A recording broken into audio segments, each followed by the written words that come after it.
been a web developer for a long, long time, far longer than some of you are actually of age, I think. And I've seen terrible things. I've seen like the Netscape force, the Internet Explorer force, and these kind of environments. I remember when my debugging environment was typing alert on everything and then getting stuck in a for loop and having to hit enter 15 times until the computer crashed. And nowadays we are much, much further in that, but I think we are also getting a bit impatient. Andrea's going to talk about this as well. And I find it bizarre how JavaScript became this big thing, but at the same time we're terribly frustrated with it. I cannot keep up any longer. Like I open Hacker News or I open Echo.js, and every 2 minutes there's a new library. And by the time I checked it out, there's a blog post out saying like, please don't use that library any longer because it's now not safe. And I find that bizarre that we got into this world where we now have all the toys that we could play with, but we're getting frustrated and trying to up each other by inventing new things that solve the same problem. Yesterday was a blog post about local storage libraries, 9 of them, all doing the same thing. Why do we need 9 of them when we have open source where people could contribute to 1 of them or 2? I mean, choice is good, but is it really that necessary?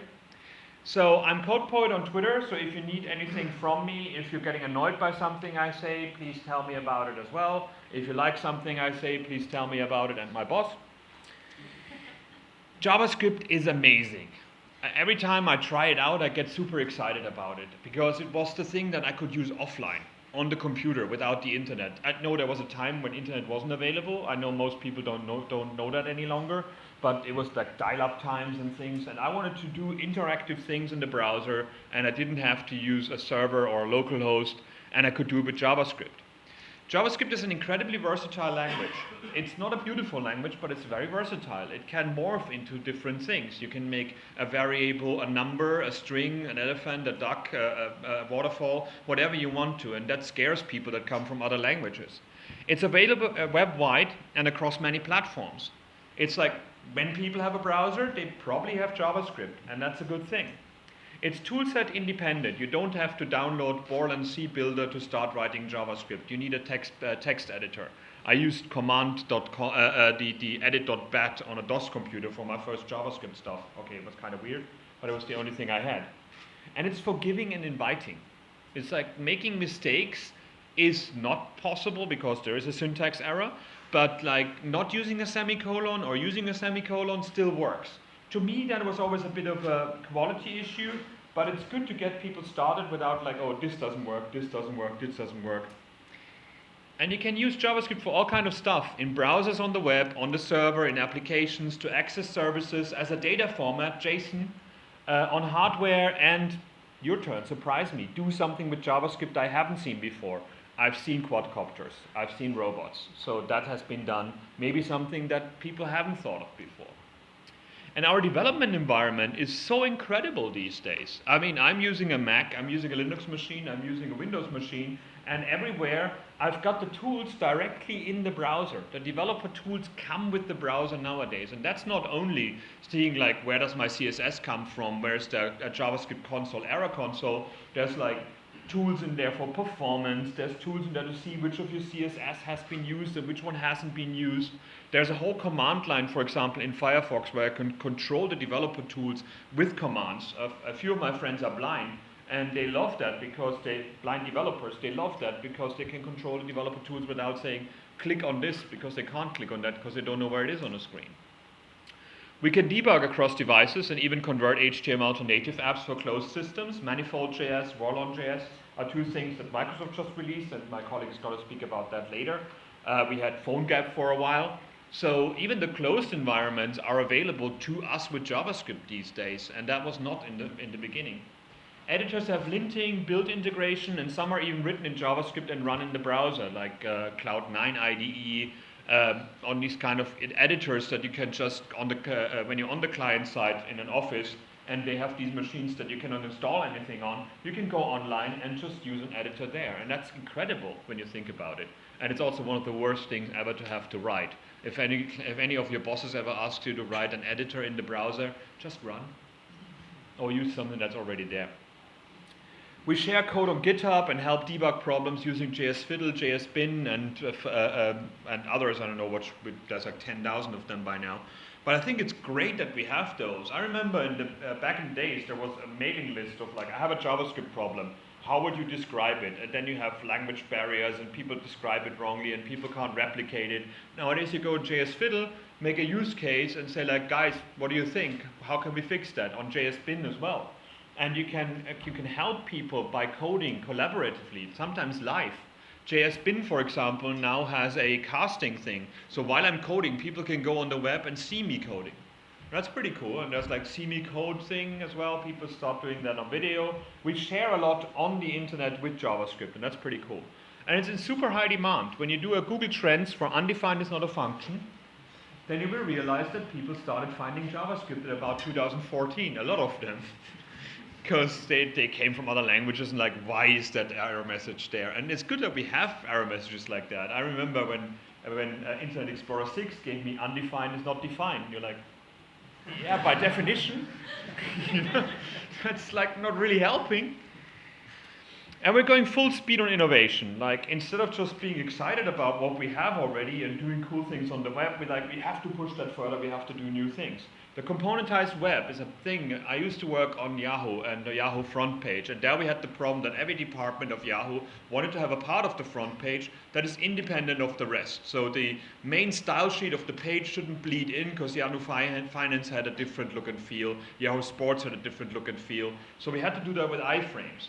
With web components, we could do these things much, much easier, and we could have reusable things like tab groups and all kind of interfaces that HTML doesn't give us.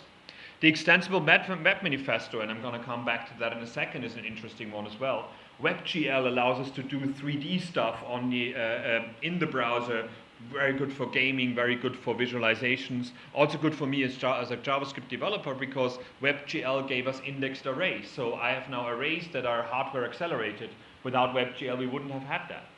WebAssembly and ASM.js. ASM.js allows is a subset of JavaScript that allows you to convert things into JavaScript from bytecode using mscripton, and WebAssembly is the next step of that one right now that got released a few days ago.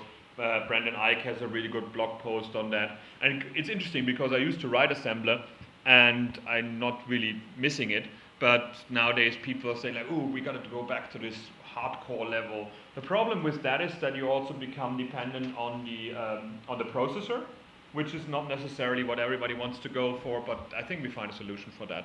Post-CSS was a big thing in the CSS conference in New York 2 days ago. That now allows you to have an object of the CSS in JavaScript, so you can control and post-process CSS in JavaScript itself, which sounds very powerful, but also kind of weird. I remember when Netscape 4 only had style sheets when also JavaScript was available, and now we make that thing again. And progressive apps is something that Alex Russell was talking about lately. So it's a very exciting new idea about apps. And as everything with Alex Russell involved, it's completely incomprehensible for now, but it will be very important in the future. Node.js made it possible to go full on server side and fat client too.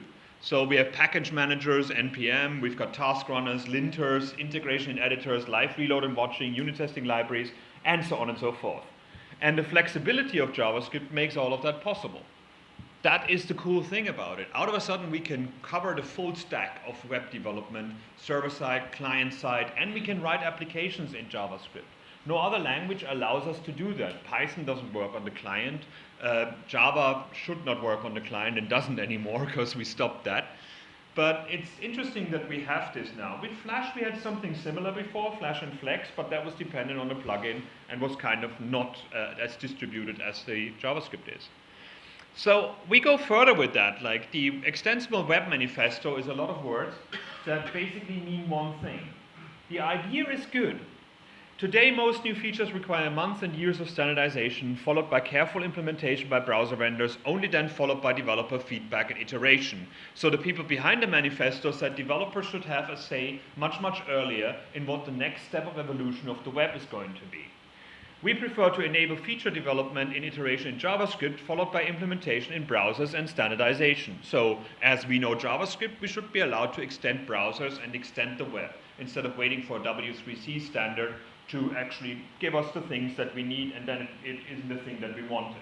Because we had that before. We had like app cache, which is not the best solution. Then we had local storage, which local storage is asynchronous, so it slowed down our applications. And then we replaced it with IndexedDB, which is a full-blown database, which is much, much harder to use than local storage. So we keep getting the wrong thing, and then we do new things. So the people behind the Extensible Web Manifesto say, hey, we got JavaScript. Why don't we extend the browser and extend the platform that way? And that sounds great if you know JavaScript. If you don't know JavaScript, it sounds still like very confusing thing. And there is a reason why a standard is a standard, because it means that everybody does the same thing. I always hate when people come up with the concept of a de facto standard. De facto standard that I use butter knives to get screws out of things and kill the screws when I do them. Everybody uses a butter knife when they don't find a screwdriver. But we standardize screwdrivers so we don't kill the screw when we get it in and out of something. So a standard is something that you can rely on. A de facto standard is something that people use because it was convenient. So if you know JavaScript and JavaScript is available, then the extensible web is a really good idea. But can we rely on JavaScript? I mean, thankfully only paranoid freaks turn off JavaScript, because everybody else has JavaScript, right? Well, not quite. Stuart Language has a nice little website that everyone has JavaScript right on his website. To protect the innocent, I changed the font face, because he's a developer that picked a font face that is not that amazing when you look at the website itself. And he has this massive step process that tells you what needs to be done for JavaScript to be available and what can go wrong. And there's many, many steps in between you and the end user where your JavaScript can mess up. That could be injection from your mobile phone provider, that could be a CDN problem.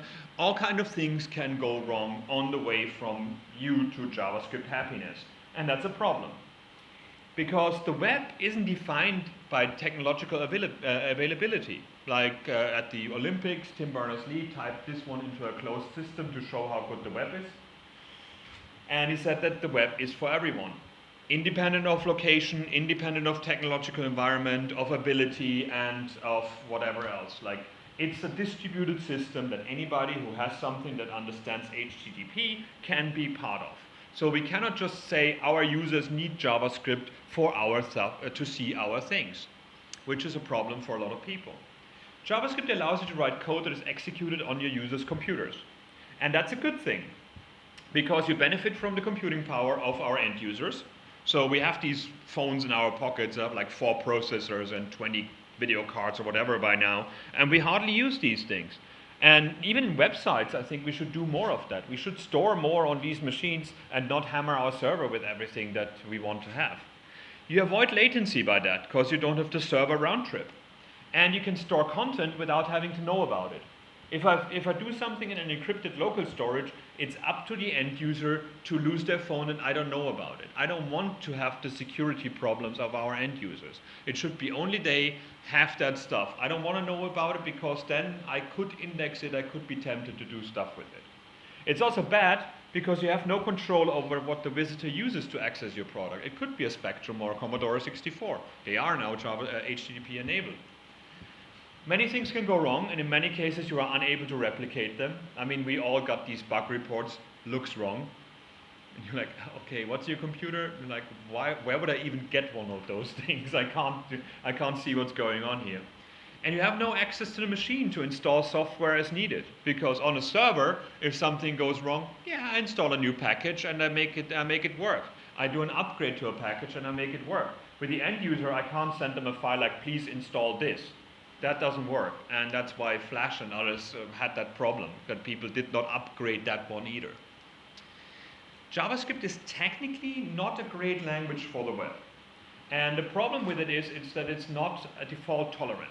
Everything else on the web is fault tolerant. What does that mean? This is a great example for that in HTML. When HTML or CSS encounters an error on a line, it says and goes on. Not a problem. It just skips that one line of code and goes on to the next one. And browsers even fix problems in HTML for you. So if you don't close your p tag, it actually closes the p tag for you. In CSS, if you do a -webkit something and another browser goes there, it says like, I don't know that line, let's take the next one. So we have the fault tolerance there. You cannot make a mistake that stops that browser from executing. In JavaScript, different story. But this is a great example of how that can work both ways. It's by Jeffrey. And data list is a great new HTML form element that allows you to do an autocomplete. So you can type something in, it gives you like the 12 things that match, and you define it with options in the page. So that's great for browsers that understand it, because we didn't want to have a new data list element, we just wanted to extend an input element because the input element already works. So if the browser doesn't understand an input element, then it actually has just a data list there that doesn't do anything. If you want to make it work for all browsers though, for old browsers, you just put a select inside the data list. So for a browser that doesn't understand what a data list is, it just shows that select and has this text, if other, please specify. So that one is there and shows you the input box. If the browser understands data list, select and the text in there becomes illegal, becomes an HTML error. So the browser just says meh and goes on. So this way you support the old browsers and the new browsers by knowing what is supported and what is not supported, because you can rely on that. In JavaScript, not so much. As soon as you got a JavaScript error, nothing goes on any longer. And this is the bane of my existence on the internet, when people do AJAX requests without having an error handler, without having a timeout handler. You just click on the thing and you get the scrubber and like, are you doing things in the background? Is something going on there? Is there an error message? And we're lazy developers. We don't do the error messaging a lot of times. That's why the web looks good, but in a lot of cases doesn't do anything useful. One little mistake and nothing shows up. And one little mistake could be not your mistake. It could be the JavaScript injected by your mobile phone provider that you don't even have control over. It could be that ad provider that you put on your page that gets bought by somebody evil injecting malicious software. So we rely on a lot of third-party JavaScript without knowing what it is. Does that sound familiar to you? XHTML, we didn't like that because one XML error and the page did not show. That's why we invented HTML5, which was fault tolerant about this and said, like, if there's an HTML error, okay, we'll fix it for you, don't worry about it. You don't need to learn HTML for everything. But with XHTML, like proper XHTML, it would have been an XML error, and that confuses people because these kind of things are unreadable to normal humans. And with JavaScript, we now go the same way, like, oh, we have a single page application, one JavaScript error, nothing there. This is not innovation to me. This is scary. This is like, why do we go back to this? I feel that there's an unhealthy split in schools of thoughts right now. On the one hand, we have the people that said, like, you know, we've been doing this for 25 years. It's about time that people can use JavaScript. It's about time that the web gets the same fidelity as native. And for that, we do need JavaScript, and we do need the newest browser, and our users should bloody well upgrade their browsers because they're terrible people. They make our life as developers unnecessarily hard. Us developers who get overpaid and actually have a very wonderful life, these are terrible people. The other side is stuck in that old dogma of separation of concerns, where it's like HTML, CSS, and JavaScript should be completely independent of each other, should work without each other. JavaScript is only there to make this beautiful thing at the end and just make it shiny. And I think both sides are extremes, of course, and extremes are always wrong in my book. I think we should find a nice middle way of analyzing what we're doing right now and finding solutions to that. The old school folk, and I'm part of them, tend to talk a lot about progressive enhancement as the solution.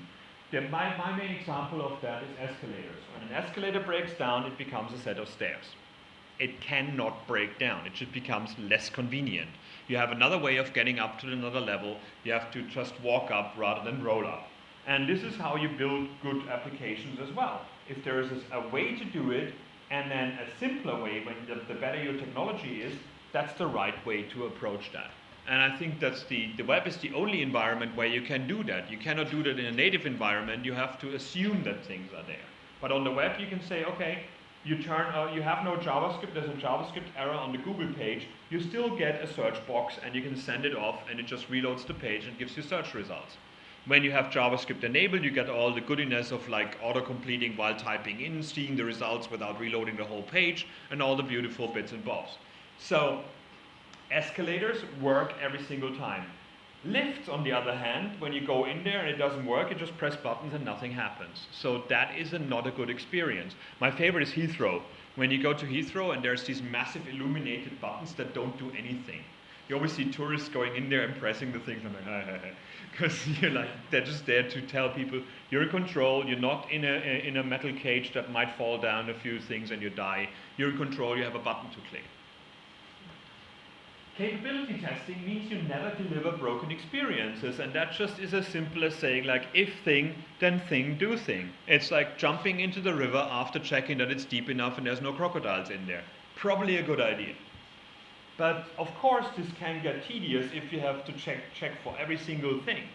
That's why we started with things like cutting the mustard. Somebody at the BBC came up with that.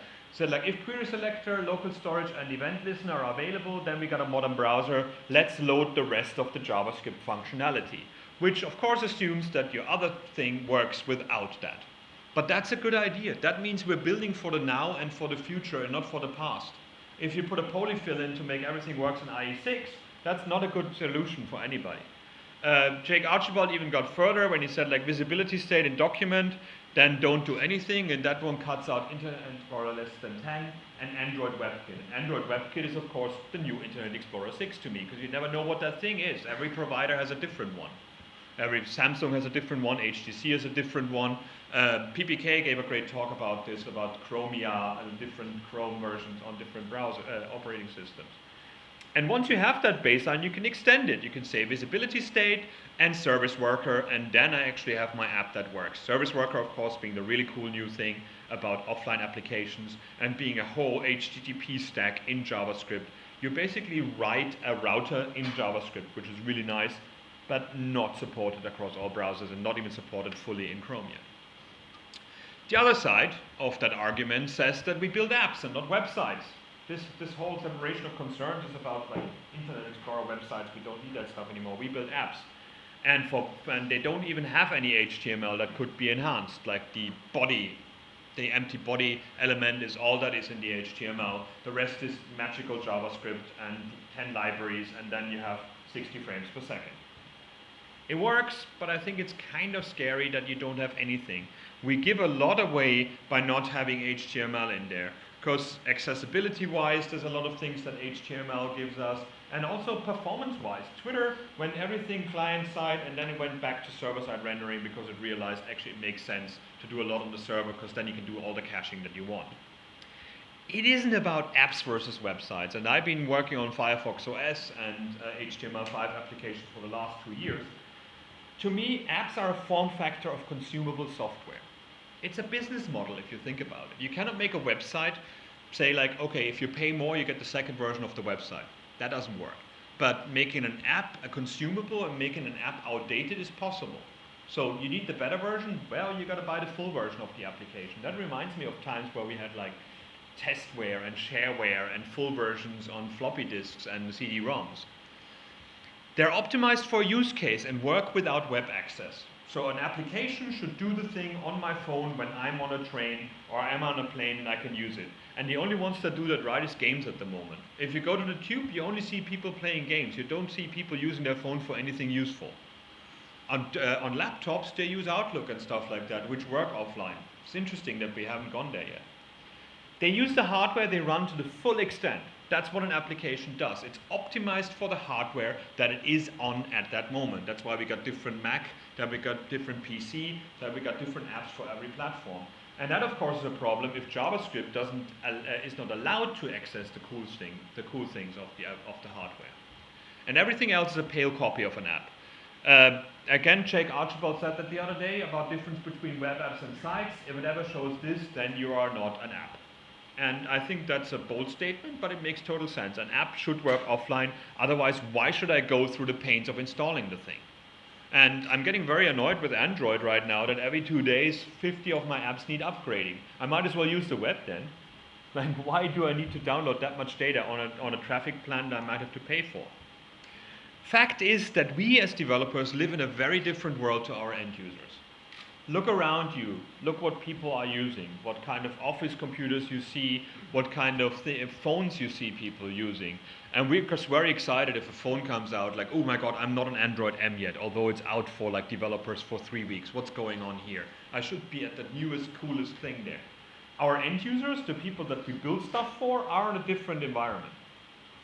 And we're impatient and we want upcoming functionality right now. We feel like we're in this perpetual mode of a fast track experience because we're the guys who built that stuff, so please give us new stuff.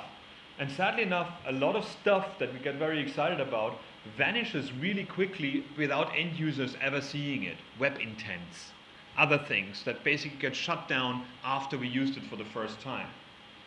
And we get impatient, so we do things like polyfills. Polyfills, Remy Sharp, who's speaking later, started with that term, and it's the stuff that you put on cracks in the ceiling or your walls if you try to rent it out to somebody else and don't want to tell them that something went wrong.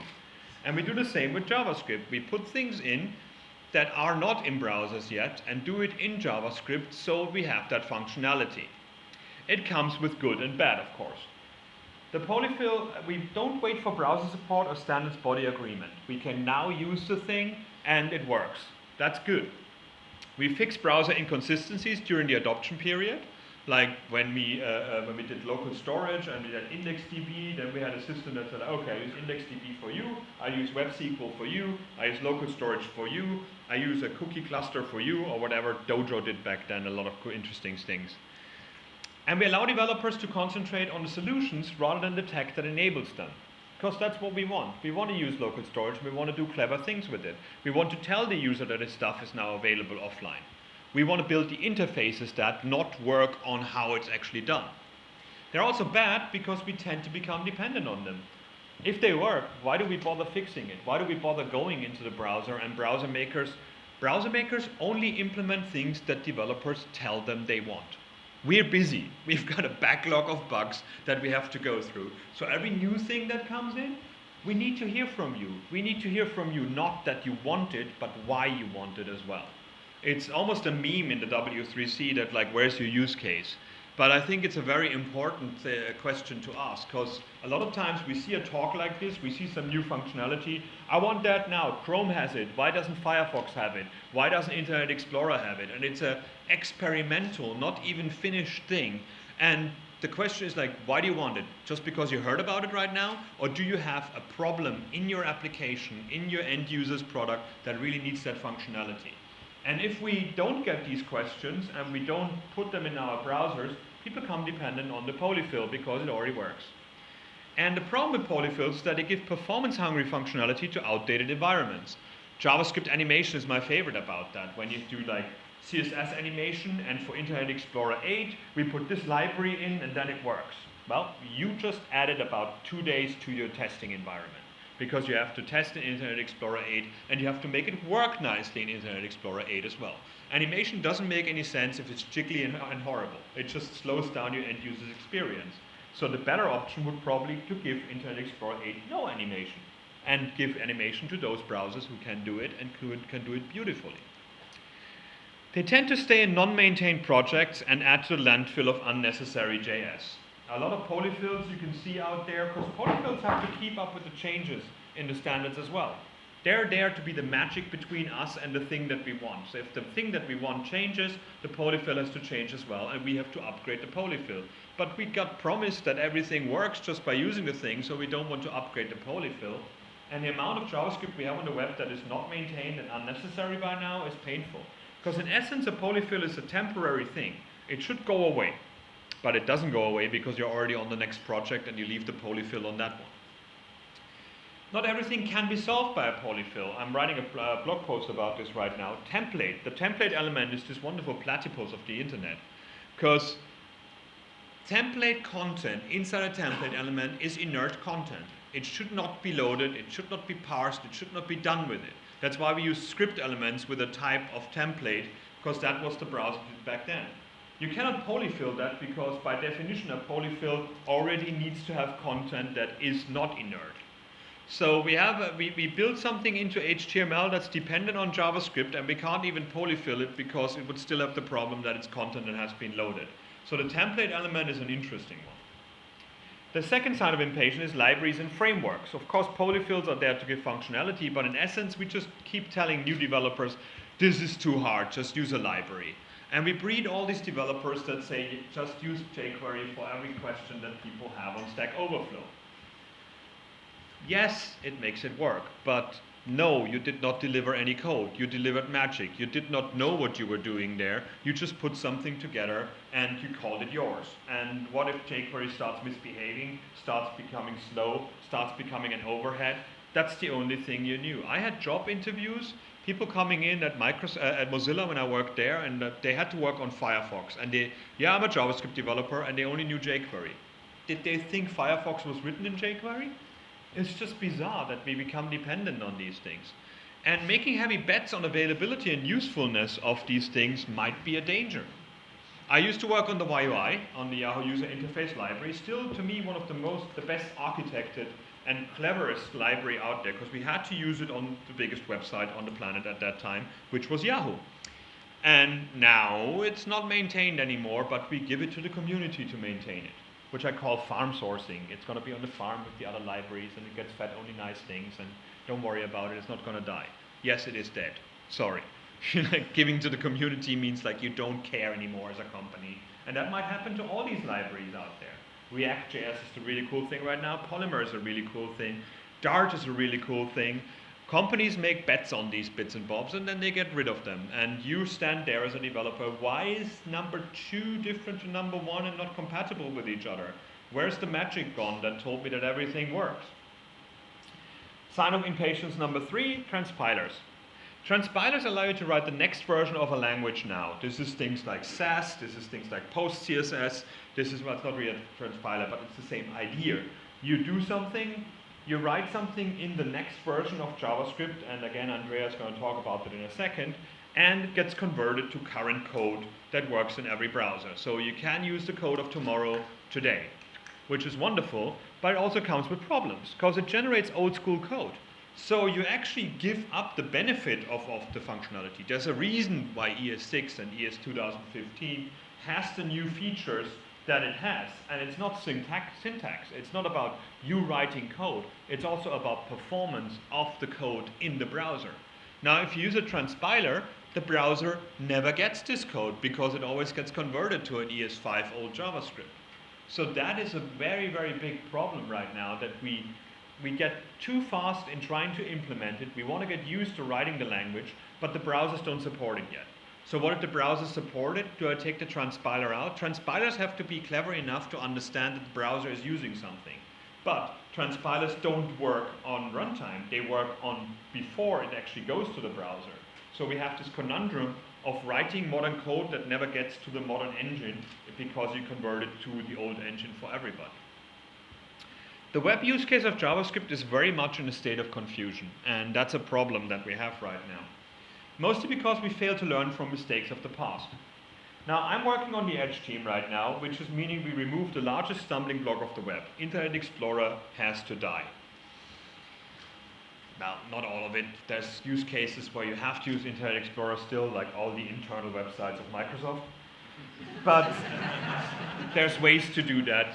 Out of the browser, Windows 10 will have Microsoft Edge as the new browser. And I got so excited about Microsoft Edge that I joined the company, because I wanted to have the stupid saying like, oh, I would love all this HTML5 stuff that you talk about, but I can't because I'm using Internet Explorer. I wanted that to go away.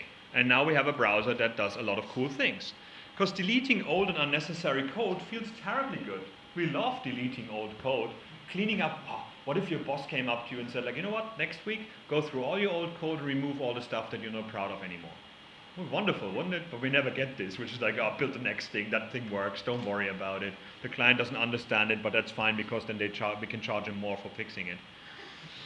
So this is all the crap that we removed from Internet Explorer that nobody used, like attach event, IE layout quirks, VB script, conditional comments, all that thing. And that's cool. So we removed 220,000 lines of unique lines of code, and that's not comments, that's like real functional code. And we removed 6 document modes, and we removed 600 APIs that nobody needed who actually does things on the web these days. And then we added 300,000 lines of code of 55 new standards that people wanted. HTML5 standards, APIs that have been agreed upon with different browser makers, and that is pretty cool. But then we had 4,200 interop fixes. And that is the weird bit, because when we went with Edge on the web, we didn't get the web. We got something else. We got something that was meant for Internet Explorer and looked a bit like this, which is not a good experience on a phone. This is what you want. This is not what you want either, and that is Firefox, and this is what you get. The problem is that people checked for the browser. They didn't check for functionality, they did user agent sniffing. And user agent sniffing means, oh, is it Chrome? Awesome, you get good stuff. Is it maybe Chrome? Maybe you get stuff. Is it Internet Explorer? Here's things from 1997.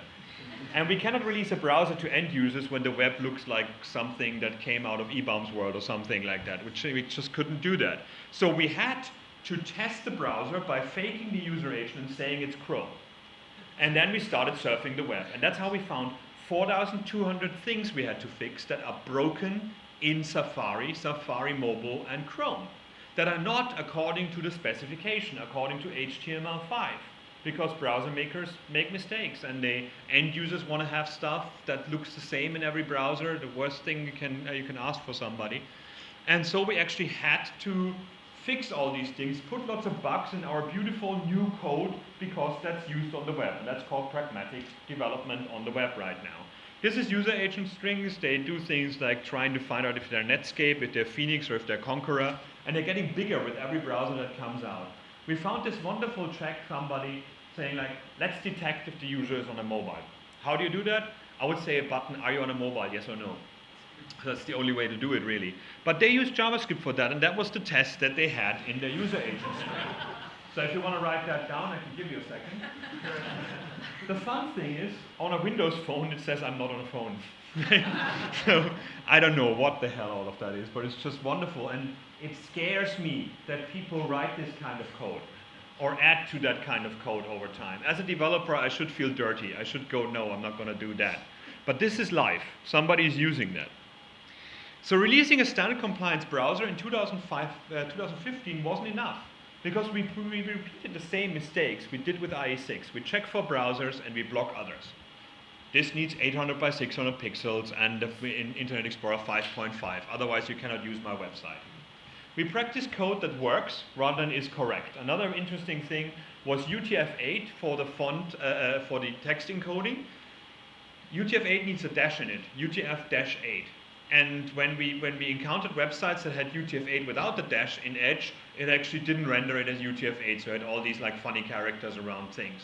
We found over 600,000 documents on GitHub having that spelling mistake of UTF-8, because people just copied and pasted, didn't even understand what they were doing. We optimized our work for a platform that doesn't appreciate it and where it won't flourish. Because, I said that before, mobile environments treat the browser and the web as the red-headed stepchildren. It's like the last app that you want to use, because every mobile provider makes money with apps and their marketplaces. They don't want you to have a good browser. They don't want you to have a great thing. They want to control you. They want to tell you, you have to buy your software from our market. And that's a user choice versus developer preference, which annoys me as well, because as a developer, we want everybody to use just one browser because that's easier than for us. But that's not the web, I'm sorry. People can use whatever they want. That's why the web became so big. And we even do that mistake on our environments. We optimize for the environment with the least browser innovation and the largest fragmentation, mobile. And again, PPK gave great talks about that. Forget that you can assume what browser is being used on a mobile device. It could be bloody anything. These things are so fragmented by now, especially on Android, it's terrible. And of course, there's one of the largest players with the most affluent users is not too forward about upcoming features. I'm not going to name anybody. But engine favoritism even happens in control environments, because Node is cool.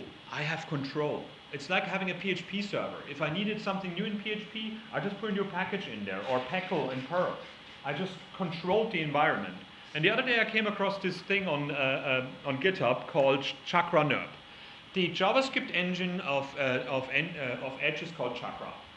And it's a great engine, and we now allowed it as a binary as well to be used in Node. So you don't have to use V8 in Node, you can use Chakra as well. which has a few features, a few performance optimizations, really good stuff to do Node code with.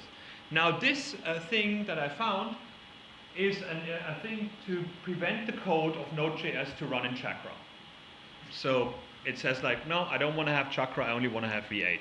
So I'm, of course, as I'm a good citizen of the web, I filed an issue and said like, okay, what's the problem there? Assets is browser sniffing and blocking people from using a newer engine than V8 for the script. It's fine if your code is reliant on V8's special features, but isn't that a step back? What does the Chakra engine do overly that sparked this script? Maybe it can be fixed. Like, tell us what the problem is. Why do you block the engine? Why don't you let people go out there? And his answer on Twitter was like, okay, here's the issues. Many modules in Node ecosystems assume V8 and use V8 specific features. Chakra is closed source. That's the argument at the end. Like, oh, if it were open source, I wouldn't write this blocking thing. The other argument was like, oh, I wrote this blocker, but people don't have to use it. It's like throwing knives in the ball pen at IKEA with the kids. Like, oh, if the kids don't find it, there's no problem. You know, I find this arrogant. I like Sindre, and we had discussions about it, and he said like it's a pragmatic thing. People write code that only works on V8, and I'm like, so what is innovation about this? We wrote code that only worked on Internet Explorer 6 and suffered from it the last 20 years. Don't do that. Don't assume one engine, because what if Firefox now takes the engine out and allows that for Node? I would love to see that, but probably that will be blocked then as well. Fixing our approach to JavaScript is to find harmony and peace. I think that's what we need to go for right now. JavaScript grew into something much more complex than before. We have different environments, and they play by different rules. A Node.js environment doesn't have to do the same things that the web has to do, and the other way around. What's great client-side can be terrible in Node.js script and vice versa. What's necessary in a complex app can be dead weight on the client. Necessary checks on the client aren't needed on the server, as there's better error handling. So the whole fight between web app and web page is pointless. There are two different environments, there are two different ways of working.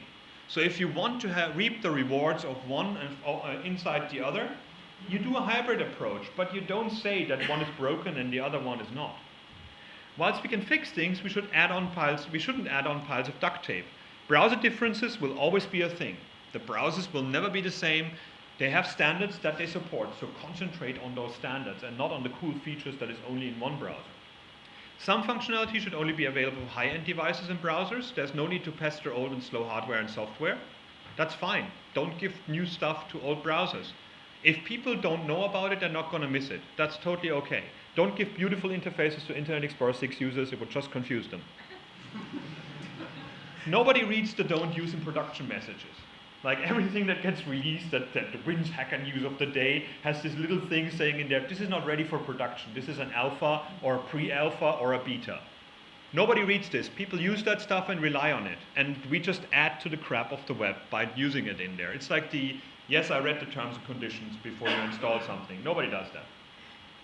JavaScript has a new role that isn't talked about enough. Many use cases compile to JavaScript, and that's why the language had to change. These traditionally were covered by plugin-dependent code, Flash, native client, Java applets, and JavaScript's flexibility is an issue here, and hence we have ASM.js and WebAssembly. You cannot convert bytecode into something that can be mutated. That's not a good idea. This is a good time for you to speak up about JavaScript as a user of the language, because we get too excited about talking to each other about it. We lost ourselves in making lives easier for us. We're the truck drivers of the web. Our job is to deliver experiences to users. In which format, I don't care. Think about that. Concentrate on that, not like how can we become more effective. The final experience is what matters, not how many keystrokes we saved. Because if it means I have to set up a lot of stuff that's flaky and beta and whatever, I don't want to do that. I don't want to have an environment like that. Are cookie cutter solutions really the best experience? Does everything need to look like material design? Does everything need to follow the model of the Flex model of React right now? Is this really the end of innovation? Is this what we all should be going for? Not everything needs to be made generic. We get too excited about making things generic. Write code for one use case and then keep it maintainable. Don't make it a generic, very confusing thing that needs documentation and people get confused about. We pride ourselves about making things complex. And I've seen that, for example, with the website here, the website of this event. was using Express and Node, had its own server, had its own live reload, had a content management system, unit testing and stuff like it. I just wanted to change the content of the HTML page. It's a one page. The thing was 13 meg to download on GitHub, and after I started the NPM installer, it was 130 meg with 37,000 files. There's reasons why all of that stuff is in there, but I was just like, okay, I can't maintain that. I don't want to learn all these things just to change the CSS or content of it. And we see that all the time.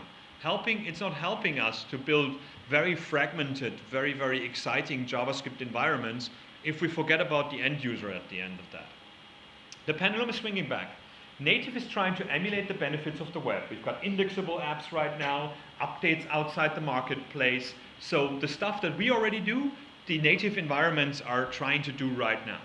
Hybrid apps get better and more supported. Windows 10 app manifest, Manifold.js, we're going to hear about that in a second as well. PhoneGap Content Sync allows you to write HTML5 applications that can update on iOS without going through the marketplace anymore. And that's really, really good because it doesn't mean that you need 2 weeks between updates. We run the danger of moving into academic wonderland with the language itself. XHTML was over-architected, nobody needed XHTML2 and the modules in it, and JavaScript is getting to me in that area now as well. Like a lot of the ES6 features, ES 2015 features are very, very important for that use case of converting into JavaScript. But for me as a JavaScript developer who writes this stuff by hand, I don't see the point in a lot of them. That might be because I'm not a computer science minded person, but I think it's important that we don't over-architect the thing that we use.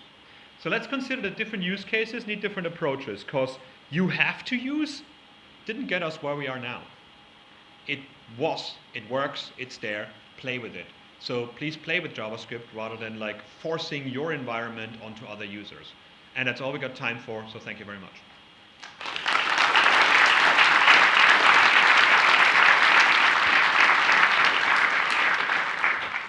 So, next up, we got Andrea coming up here and talking to us about that whole ES6 stuff that I'm pretending to know, but don't really. So Andrea is here, lives in London. Huh? Okay, I push you out, fair enough, I go. Sorry. Thanks. No, it's not. Oh God, so spoiled. So yeah, Andrea is, I keep running into at different events, and every time when something is going on about the future of JavaScript, he's the guy who is in every discussion and points out the obvious flaws. So people don't like him much because they have to change the code after he points things out. So today he's going to talk to us about what ES6 and ES 2015 means and how we actually can make it work and if we should make it work. So I saw this talk at another event, or a similar talk at another event. I was very excited about it because I just wrote the same talk for a JavaScript meetup in Munich, and then I saw his and I'm like, okay, I forgot half of the stuff because he does much more research than I do. So hopefully we're going to hear about in a second what's going on with that. And yeah, no rush, just be very, very fast so we have time for questions. Andrea Giamacci.